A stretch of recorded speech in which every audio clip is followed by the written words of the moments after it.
Good morning. Happy Friday. I thought I would end the week with another second step lesson for my 6th and 7th grade students at Meridian Junior High. So last week I did a second step lesson on perspectives and we read a Dr. Seuss book called What Was I Scared Of? And if you didn't get a chance to watch that lesson, you can still go back and find it in my YouTube channel. Today I want to do a second step lesson as a review on values. And we've actually talked about values a lot in our second step lessons. And just as a reminder, I printed out the list of values that we've been working with in second step. So you can see some of the values that make us good friends and help us to make good decisions are things like compassion, courage, creativity, curiosity, empathy, friendliness, generosity, hard work, helping others, honesty, humor, integrity, kindness, loyalty, ownership, perseverance, respectfulness, responsibility, and trustworthiness. And we've been talking about how having values like this can help us make really good decisions. So for today's second step lesson, I'm going to read to you a book called Stone Soup. And this has been in my family for a while. It's kind of looking pretty raggedy. But this is a great book to review values. And if you're in one of my classes, there'll be a journal response asking what were some of the values that you noticed in this book, or what were some of the values that you noticed were missing from some of the characters in this book that may have changed the story. So here we go. Stone Soup. And this is by Marilyn Sapienza and illustrations by Hans Wilhelm. I'm tired. I'm hungry, whined Molly. Don't worry, said Max. Our troubles are over. Look, I see a little village just a few miles away. But we don't know anyone there, said Molly. Max thought for a moment. He said. You're right, but maybe some friendly villagers live there. Maybe they'll give us something to eat and a place to rest. Yes, said Molly. Most people are kind. Let's go. What Molly and Max didn't know is that these villagers weren't kind. They were stingy and mean. Eek! Shouted Mr. and Mrs. Ratfink. Eek! Shrieked their little baby too. Strangers are coming! Yelled Mr. and Mrs. Ratfink. They'll want us to share what we have with them. Eek! Squealed baby Ratfink. Let's hide our food. Let's close our shops. And let's close everything, said the butcher. The town banker hid his money. He put a sign up on the bank that said, closed. The villager's innkeeper hid his room keys. He put up a sign on the hotel, no room. The farmer's wife had a garden vegetables, and she closed the door and shuttered the windows. The townspeople hid carrots and corn. They hid potatoes and peas. They hid beans and broccoli, onions and herbs, milk and meat. And soon there was not one bit of food in sight. Look at that. Who stuffs vegetables in a closet? All the villagers practiced looking hungry. But by the time Molly and Max reached the village, there was no one around. Where is everyone? Asked Molly. They're probably inside having lunch, reasoned Max. Can't you smell something delicious? Yes, said Molly. It's coming from that house over there. The door is even open a crack. Maybe they saw us coming and are waiting for us, said Max, hopefully.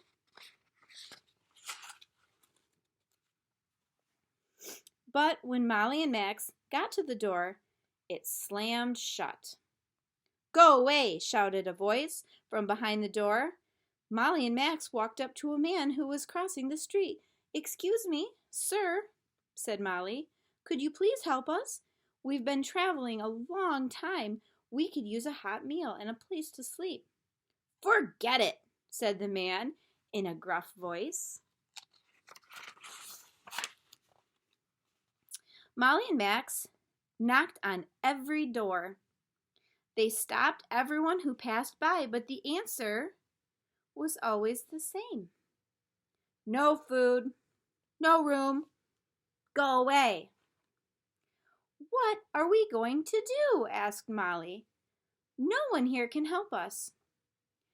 "I have a feeling that no one here wants to help us," said Max. "I think these people have hearts of stone." "Hey," said Molly, "that gives me an idea." Molly whispered her idea to Max, and then they rang the village bell. Bong, bong, bong went the bell, and all the townspeople came running. "What's going on here?" grumbled Mr. Ratfink. "We only ring the bell when there's an emergency." "Eek!" screeched Baby Ratfink. "There is an emergency." Max told everyone, "There's no food in this town. So now is the time to make stone soup," said Molly. "Stone soup? I've never heard of it," said the farmer's wife.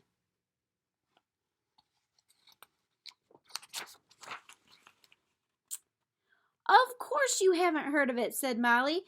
"It's a secret recipe." "But we'll share the recipe with you just the same," said Max, "and then we'll all have something to eat, and none of us will be hungry." "Well," said the villagers impatiently, "what do we do first?" Molly answered, "Heat some water in a pot." When that was done, the villagers said, "What's next?" Max answered, "Add some stones. You've scrubbed a lot." Now the townspeople were really curious. Surely this was the strangest recipe they had ever heard. They waited while Molly dipped her spoon into the steaming pot. They watched while she tasted the soup. She said, "Stone soup is very good plain, but it would taste even better if we could make the fancy kind." "Well, how do we do that?" asked the mayor. "Sprinkle pepper, salt, and herbs," said Molly. "Let it boil undisturbed." "I have those things," said the mayor's wife. "I'll be right back." She hurried back with her pocket full of herbs and spices. "Oh, thank you," said Molly, and she added the seasonings to the soup. "What's next?" asked the mayor's wife. "Drop in carrots, onions too. Let the soup heat through and through," said Molly. "But we'll just have to do without carrots and onions," she sighed. I have those things," the farmer's wife said. "I'll be right back." She came back with the sack bulging with carrots and onions. "Oh, thank you," said Molly as she added them to the soup. "What's next?" asked the farmer's wife. Molly replied, "Stir in milk to make it sweet. Add potatoes for a treat."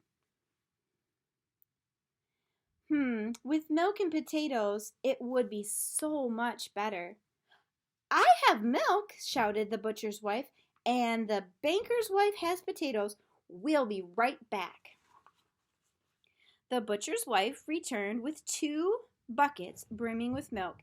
The banker's wife came back with a basket full of potatoes. "Oh, thank you," said Molly as she added them to the soup. "What's next?" asked the banker's wife. Max replied, "Toss in meat cubes, let it stew, let it bubble, let it brew." Too bad we don't have any meat, sighed Molly. I know where to get some, said the butcher excitedly. I'll be right back. A short time later, the butcher returned with a huge chunk of meat which he quickly cut into pieces. Oh, thank you, said Molly, and she stirred the meat pieces into the boiling pot. What's next? Asked the butcher. The best part, said Molly. Taste the soup, and when it's done, serve stone soup to everyone. Yay, cheered the mayor. It's time to taste the soup. He snatched up a spoonful of the soup and tasted it. This is the most delicious soup I've ever had, said the mayor. And to think that it's made with nothing but stones and water. Amazing. It's time to serve the stone soup, announced the mayor. But the townspeople had more than just soup. They also had fruit and bread, salad, cider, cakes, and pies. They ate and laughed and danced long into the night, and when the feast was over, the innkeeper asked Molly and Max to stay in his finest room. The next morning, everyone waved goodbye to Molly and Max. How can we thank you for the secret recipe? They asked. Share stone soup with everyone, sang the travelers. So here's the recipe for stone soup again.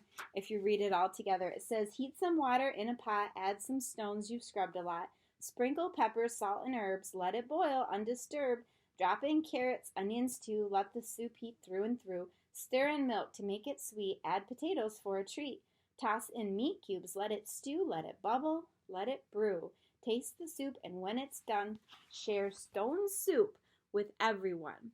So I hope you enjoyed this book. Maybe you've heard it before. Maybe that was the first time you've ever heard that. But this is a great book to review values and the decisions we make based on the values. So in today's journal entry, I want you to talk to me about what happened to the townspeople over the course of the book. I hope you enjoyed that. Have a great weekend.